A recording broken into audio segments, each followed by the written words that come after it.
I'm Flo Sharman and I'm on my way to the Royal College of Music to meet Saoirse Finn, who's an early career researcher in arts and music on the impacts it has on mental health. So I'm interested in how activities such as music listening or music making can affect our mental health and how it can affect us biologically. So how things like listening to music can reduce hormones associated with stress, or making music can actually affect our immune systems. I had a mental breakdown at the age of just 8 years old. I'm now 21. Those 12 years were really difficult. I was housebound for 2 years. I was excluded from my primary school, which meant I lost all my childhood because of mental illness. Throughout my mental health journey, I don't know where I'd be without music. I use it every single day. When I got this opportunity, I jumped at the chance because I want to share my mental health story, but also I was really keen to learn more about the research side of the arts and music world and how it can really impact people's mental illness and mental well-being in a positive way. Flo, it's a pleasure to meet you. Thank you for being here today. No worries at all. To start off, I wanted to ask you about your experiences with mental health. So my experience with mental health has been over a 12-year period, and I now know that I will have a lifelong mental health journey. One evening I went to bed just like normal and woke up in the middle of the night. I couldn't talk, I couldn't speak, I was paralysed throughout my whole body. I was rushed into hospital, which they thought was a bleed on the brain or a brain hemorrhage. After numerous amounts of tests, which I can still remember to this day, they were like, don't really know what's happened, it's been a fluke kind of attack. Stayed in overnight, and then my life literally changed forever. I went from being an 8-year-old girl who had everything to look forward to in life to a completely housebound nearly for 2 years. This journey has been very long and it's been very difficult, and I have 5 mental illnesses: panic attacks, depression, OCD, PTSD, and associative dissociative disorder, which is a physical illness as well as a mental illness. They're lifelong, and I also now know that my mental illness is lifelong, but I've got through it and I have amazing coping mechanisms to get me through my life. It's not been therapy that's helped me. I had CBT on countless occasions, but for me it didn't work. It's been time, love, credible mother, and my 3 coping mechanisms, which are fitness, the great outdoors, and my animals. So that is kind of small experience of my mental health journey. How would you say that's impacted you in later life? I didn't live a childhood like any other 8-year-old or 10-year-old.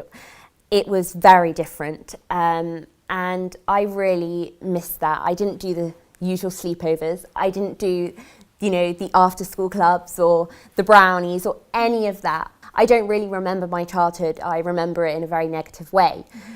But I personally feel that my mental health experiences have impacted my life in a positive way now, because it's made me who I am, and I'm incredibly proud of what I've achieved. It made me become a mental health campaign at the age of 18, and that I am so glad I did. And if I can help a handful of people going through what I went through and feeling so isolated and in a mental health crisis, then I will be very happy. So overall, it's a positive impact. I think that's brilliant, and it seems really positive that you want to create the change that maybe Definitely. you weren't able to experience when you were younger for other children going through similar things. So important, no child, whatever circumstances, should ever lose their childhood just because of their mental health. So what are your interests in arts and music and how it can impact mental health? So I've always loved music. It's always been a part of my life, like many people.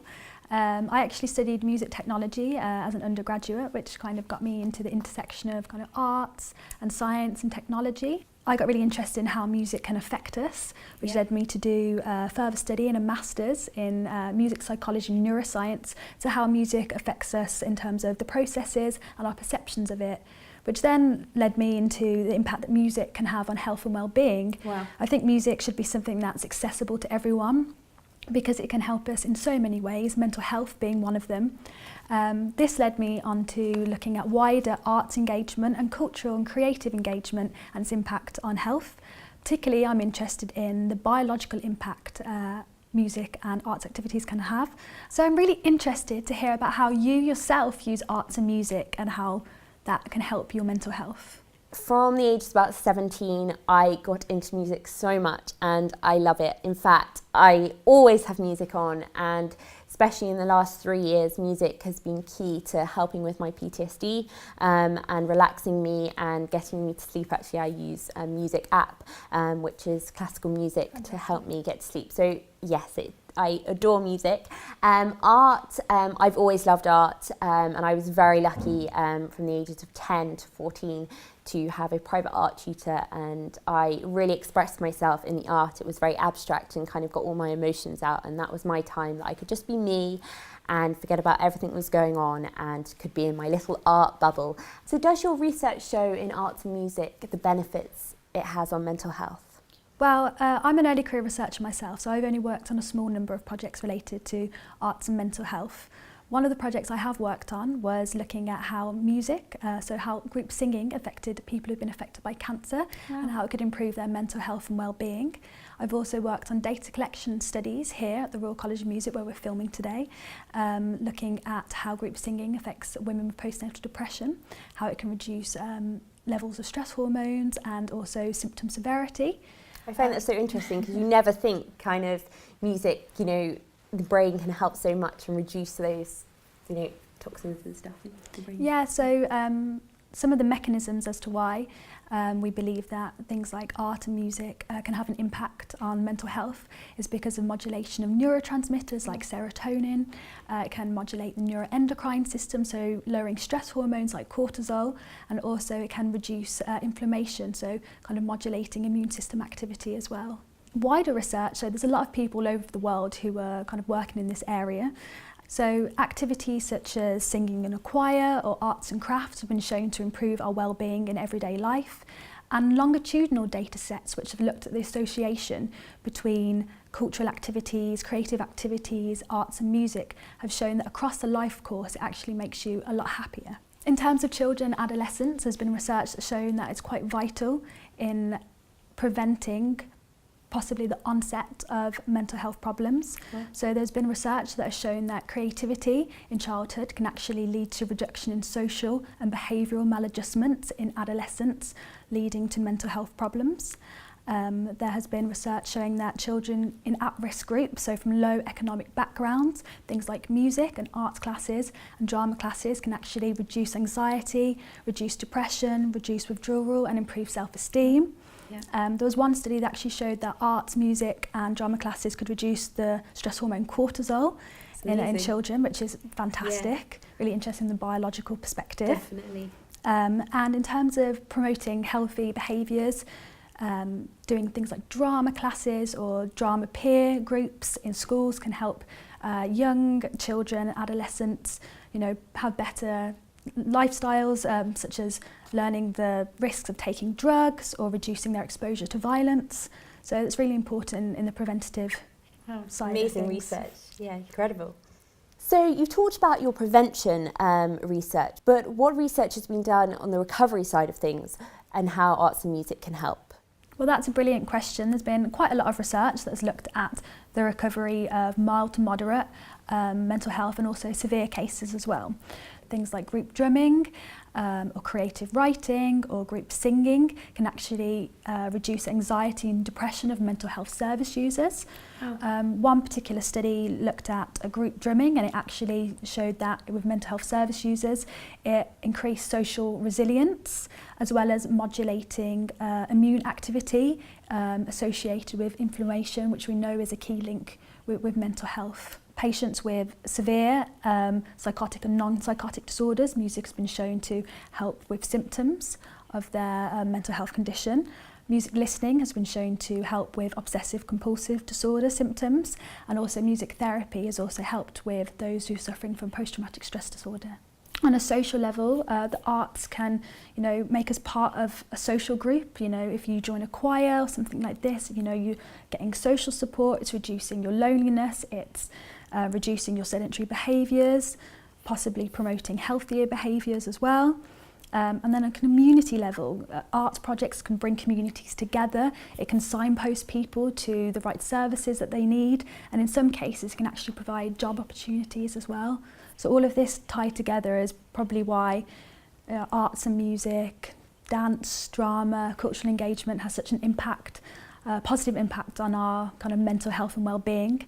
I think it's important to note though that the activities really need to be tailored to the individual. You know, people are unique, and that you know, it's about finding what people enjoy, so giving people the options of what's out there, so they can refer themselves to, you know, different things. I think with children and adolescents specifically, music and art is something that they can relate to, so you can really tailor, you know, desired, you know, programmes especially related to mental health. So important. I also touched on the music side. You know, I adore music now, and I really listen to the lyrics, and over the last few years there's been so many songs that have come out, and I think artists are really opening up and talking about mental illness, and when it's talked about widely and more openly, that stigma is going to break down slowly.